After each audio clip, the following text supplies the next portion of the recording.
بسم اللہ الرحمن الرحیم، السلام علیکم ورحمۃ اللہ وبرکاتہ۔ تو ناظرین، آج کا ہمارا ٹاپک ہے حضرت سیدنا علی المرتضیٰ رضی اللہ تعالیٰ عنہ عدالت میں پیش۔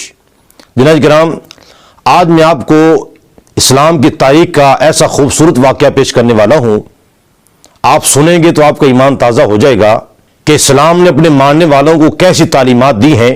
چھوٹے اور بڑے، امیر غریب، یہ سب برابر ہیں۔ جناب کرام، مسلمان قاضیوں نے اسلام کے عادلانہ نظام اور برحق فیصلوں کی ایسی عظیم الشان مثالیں قائم کی ہیں کہ دنیا آج تک اس کی مثال پیش نہیں کر سکتی۔ ایسے ایسے عادلانہ فیصلے کیے، یہ نہیں دیکھا کوئی وقت کا خلیفہ ہے یا کوئی بڑی مالدار شخصیت ہے یا کوئی غریب آدمی ہے، رنگ، نسل، قوم، قبیلے کو نہیں دیکھا، صرف یہ دیکھا کہ اللہ اس کے رسول صلی اللہ علیہ وسلم کا فرمان کیا ہے۔ ایسے ایسے عادلانہ انہوں نے فیصلے کیے کہ آج تک دنیا ان کو دیکھ کر حیران ہے، اور کتنے ہی غیر مسلم جو تھے وہ ان عادلانہ فیصلوں کو دیکھ کر وہ ایمان لے آئے، دائرہ اسلام میں داخل ہو گئے، اسلام کی حقانیت کو پہچان لیا۔ تو کرام، آج جو انتہائی خوبصورت واقعہ ہم یہ عادلانہ فیصلے کا ہم سماعت کرنے والے ہیں، اس فیصلے میں بھی آپ نے دیکھنا ہے کہ فیصلہ کرنے والے کون ہیں اور جن کے بارے میں فیصلہ کیا جا رہا ہے وہ کون سی شخصیت ہیں، اور ان کے مقابلے میں آنے والا شخص کون ہے، اور جب فیصلہ ہو جاتا ہے تو غیر مسلم کیسے مسلمان ہو جاتا ہے۔ آئیے ہم سماعت کرتے ہیں۔ تو ناظرین کرام، وہ واقعہ کچھ یوں ہے۔ حضرت جناب سیدنا علی المرتضیٰ رضی اللہ تعالی عنہ، آپ نے ایک یہودی کے پاس اپنی زرہ دیکھی جو کہ جنگ صفین میں گم ہو گئی تھی۔ جب آپ نے اس یہودی کے پاس دیکھی تو آپ نے اسے کہا کہ یہ زرہ تو میری ہے، نہ میں نے تمہیں تحفے میں دی ہے نہ تمہیں بیچی ہے، لہذا مجھے واپس کرو۔ اس نے کہا نہیں جناب، یہ زرہ تو میری ہے چونکہ میرے پاس ہے۔ تو حضرت جناب سیدنا علی المرتضیٰ رضی اللہ تعالیٰ عنہ آپ اس کو لے کر قاضی کے پاس پہنچے، اور قاضی کون تھے؟ حضرت شریح رضی اللہ تعالیٰ عنہ، ان کی عدالت میں پیش ہوئے۔ تو قاضی صاحب نے پوچھا حضرت کیسے آنا ہوا؟ آپ فرمانے لگے کہ یہ زرہ یہودی کے پاس جو ہے یہ میری ہے اور گم ہو گئی تھی، نہ میں نے اس کو بیچی ہے نہ تحفے میں دی ہے، تو یہ واپس نہیں کر رہا۔ تو قاضی صاحب نے پوچھا کہ اے یہودی تم بتاؤ یہ زرہ کس کی ہے؟ اس نے کہا نہیں جناب، یہ تو میری ہے چونکہ میرے قبضے میں ہے۔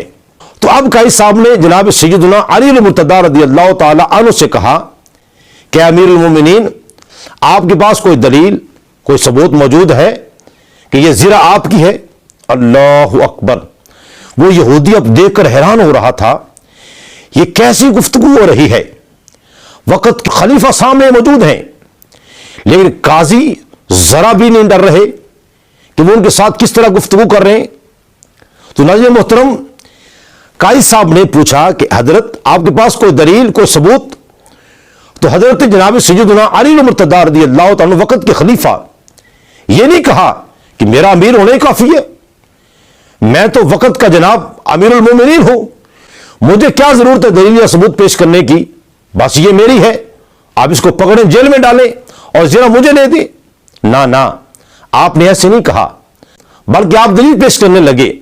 آپ فرمانے لگے کہ قاضی صاحب، میرا بیٹا جناب حسن اور کمبر جو ہے وہ اس بات کے گواہ ہیں کہ زرہ میری ہے۔ تو قاضی صاحب نے یہ کہا کہ حسن آپ کے بیٹے ہیں، اور شرعی اصول یہ ہے کہ بیٹے کی گواہی باپ کے حق میں جائز نہیں۔ اللہ اکبر!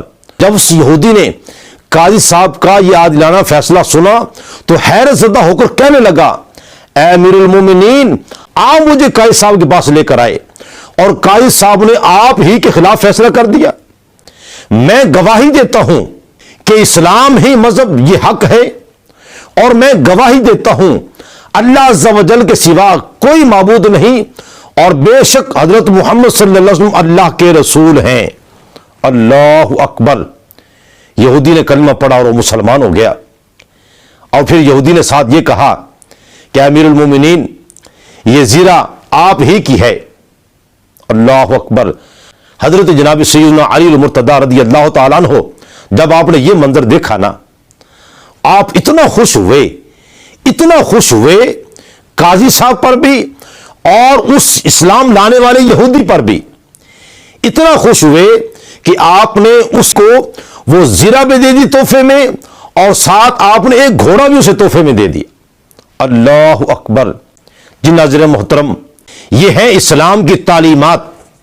غیر مسلموں کا تیزی کے ساتھ مسلمان ہونا، اس کی یہی وجہ ہے کہ اسلام جو ہے یہ مساوات کا حکم دیتا ہے، یہ برابری کا حکم دیتا ہے۔ یہاں رنگ، نسل، قوم، قبیلہ اس کو بالکل نہیں دیکھا جاتا، بلکہ دیکھا یہ جاتا ہے کہ اللہ، اس کے رسول صلی اللہ علیہ وسلم کا حکم کیا ہے، اسلام کے احکامات کیا ہیں، تو اسلام کے احکامات کے مطابق ہی فیصلہ کیا جاتا ہے۔ جناب کرام، اس واقعے سے یہ بھی سبق ملتا ہے کہ قیامت تک کوئی وزیر ہو، کوئی بادشاہ ہو، جب عدالت میں پیش ہونے کا معاملہ ہے اسے ایمانداری کے ساتھ پیش ہونا چاہیے، اور دلائل مانگے جائیں ایمانداری کے ساتھ وہ دلائل پیش کرے، نہ کہ ان کے سامنے جو ہے وہ اپنی وزارت دکھائے یا بادشاہ دکھائے۔ دعا کرتے ہیں اللہ تعالی ہمیں عمل کی توفیق عطا فرمائے، آمین ثم آمین۔